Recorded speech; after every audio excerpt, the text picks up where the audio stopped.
তালাক নিয়ে আমাদের সমাজে অনেক ভ্রান্ত ধারণা প্রচলিত, এবং বিশেষ করে হুজুররা তারা কি জানেই না না ইচ্ছা প্রণোদিতভাবে এগুলি করে থাকে, সেগুলি আমরা আজকে আলাপ করব, কোরআন থেকে জানব।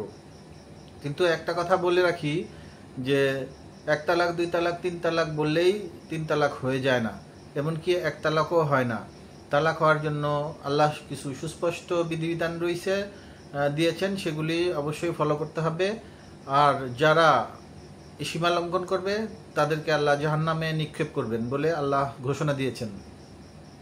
তারপর আরেকটা কথা বলে রাখি যে ওই এক তালাক, দুই তালাক, তিন তালাক বলে তিন তালাক হয়ে গেছে, তারপরে হিল্লা বিবাহ যে হুকুমগুলি আমাদের সমাজে প্রচলিত হুজুররা দিয়ে থাকে বা মোল্লারা দিয়ে থাকে, এরা জালিমকারী, এরা জালিম, এরা কাফের, এরা শাস্তির উপযুক্ত। আসেন কোরআন কি বলে সেই থেকে আমরা জেনে আসি। তালাক সম্পর্কে আল্লাহ বিধান দিয়েছেন সূরা বাকারায়। সূরা বাকারার 226 নম্বর আয়াতে আল্লাহ বলেন, যারা নিজেদের স্ত্রীদের নিকট গমন করবে না বলে কসম খেয়ে বসে, তাদের জন্য 4 মাসের অবকাশ রয়েছে। অতঃপর যদি পারস্পরিক মিলমিশ করে নেয় তবে আল্লাহ ক্ষমাশীল, দয়ালু। এই আয়াতে আল্লাহ বলেন, কেউ যদি কসম খেয়ে বসে যে তার সাথে আর সংসার করব না, তার জন্য আল্লাহ 4 মাস সময় নির্ধারণ করে দিয়েছেন। এই 4 মাস অবসর, ছুটি, তালাকও না, বিয়েও না, ছুটি পালন করো। 4 মাস পরে তারপরে সিদ্ধান্ত গ্রহণ করবে। 4 মাসের মধ্যে যদি তোমাদের মনে হয় যে আবার সংসার করবে, তাহলে আল্লাহ বলছেন এখানে, তাহলে আল্লাহ ক্ষমাশীল। 227 নম্বর আয়াত আল্লাহ বলেন, আর যদি বর্জন করার সংকল্প নেয় তাহলে নিশ্চয়ই আল্লাহ শ্রবণকারী ও জ্ঞানী। মানে 4 মাস পরে যদি সংকল্প নেয় তালাক দেওয়ার, তাইলে আল্লাহ শ্রবণকারী, জ্ঞানী। তারপরে তালাকের পর্যায়ে সে মাত্র ঢুকবে। এটা প্রথমবার তালাকের কথা বলা হইতেছে। তাইলে প্রথমবার তালাকের কথা আমরা জানলাম যে কেউ যদি সংকল্প করে যে তার সাথে আর সংসার করব না, আল্লাহ তার জন্য 4 মাসের ছুটি দিলেন।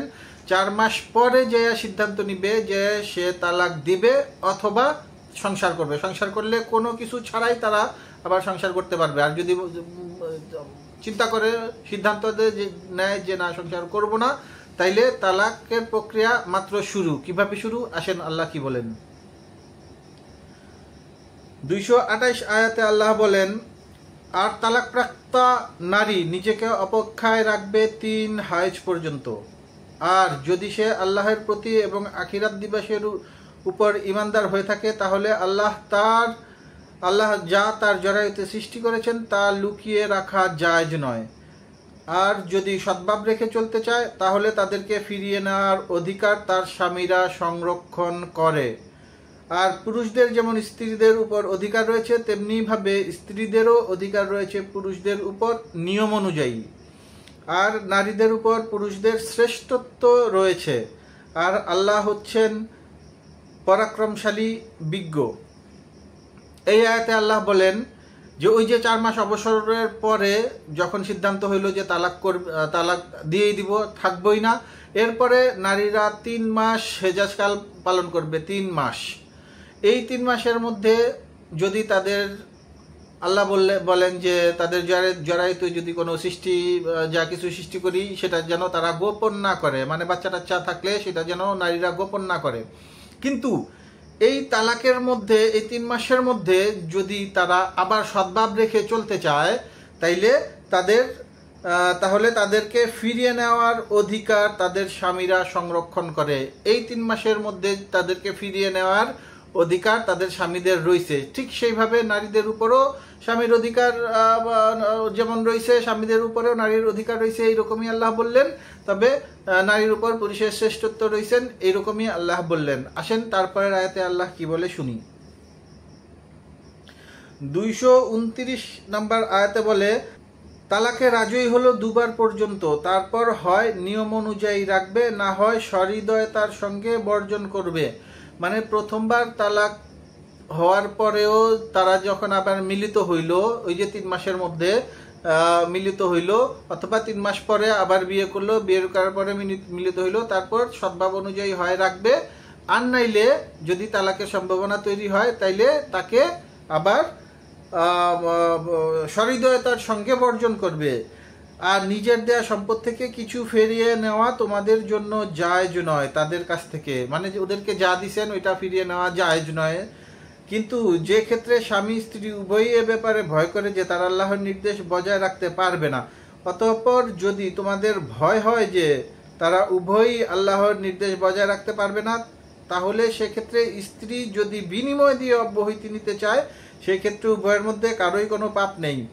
কিন্তু এখানে আল্লাহ বললেন যে তারা যদি মনে করে, স্বামী হোক বা স্ত্রী হোক, মনে করে যে তারা একসাথে ভালো মতো থাকতে পারবে না, সেই ক্ষেত্রে স্ত্রীও ইচ্ছা করলে তালাক নিতে পারবে, কিন্তু সেই ক্ষেত্রে বিনিময় দিয়ে স্ত্রীকে বিনিময় দিতে হবে, বিনিময় দিয়ে তারপরে তালাক নিতে হবে।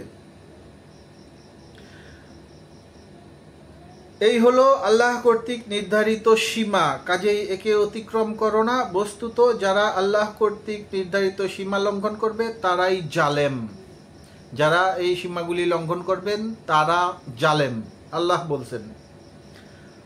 আচ্ছা, তারপর আয়াত 230 আল্লাহ বলেন, তারপর যদি সে স্ত্রীকে তৃতীয়বার তালাক দেওয়া হয়, তৃতীয়বার বলতে তৃতীয়বার, তিনবার না, এই এক তালাক, দুই তালাক, তিন তালাক বললাম, তিনবার তালাক হইল তা না। প্রথমবার তালাক দিয়ে ফিরিয়ে নিতে পারবে, দ্বিতীয়বারও তালাক দিয়ে ফিরিয়ে নিতে পারবে, তৃতীয়বারও যদি তালাকের সম্ভাবনা তৈরি হয় তখনকার কথা আল্লাহ বললেন। তৃতীয়বার, এটা নট তিনবার, একবার দুইবার তিনবার তালাক করে দিলাম, তিন তালাক হয়ে গেল, সেটা না। তৃতীয়বার তালাক দেওয়া হয় তবে সে স্ত্রী যে পর্যন্ত তাকে ছাড়া অপর কোনো স্বামীর সাথে বিয়ে করে না নিবে তার জন্য হালাল নয়। তাইলে তৃতীয়বার, একবার তালাক দিলেন ফিরাই নিয়ে আসলেন, দ্বিতীয়বার তালাক দিলেন তারপরেও ফিরাই নিয়ে আসলেন, তো এই তৃতীয়বার যে নিয়ে আসলেন এরপরে যদি তালাক দিলে তাইলে সেটা অন্য কারো সাথে বিয়ে না হওয়া পর্যন্ত সে আর বৈধ হবে না, সেরকমই আল্লাহ বলছেন তার জন্য হালাল নয়।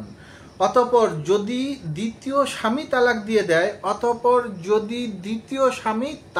দিয়ে দেয় তাহলে তাদের উভয়ের জন্যই পরস্পরকে পুনরায় বিয়ে করতে কোনো পাপ নেই। এখানে আল্লাহ বললেন যে তৃতীয়বার তালাক হওয়ার পরে সাধারণ প্রক্রিয়ায় তার যদি দ্বিতীয়বার কোনো স্বামীর সাথে বিয়ে হয় এবং সেখান থেকে যদি সে তালাক প্রাপ্তা হয় তাইলে পরে প্রথম স্বামীর জন্য সে হালাল হবে। এইখানে মোল্লারা আল্লাহর লগে চিটারি করে, আল্লাহর লগে ধোকাবাজি করে, যে কোনো রকম ঠাসকের একটা ইল্লা বিবাহ দিয়ে আবার তালাক নিয়ে নেয়, এটা আল্লাহর সাথে চিটারি, এটা আল্লাহর সাথে ধোকাবাজি, এবং এরা আল্লাহর সীমা লঙ্ঘনকারী, এরা জাহান্নামী। কোরআন থেকে আরো জানবেন, দেখতে থাকুন। আসসালামু আলাইকুম, সাবস্ক্রাইব করবেন, ধন্যবাদ।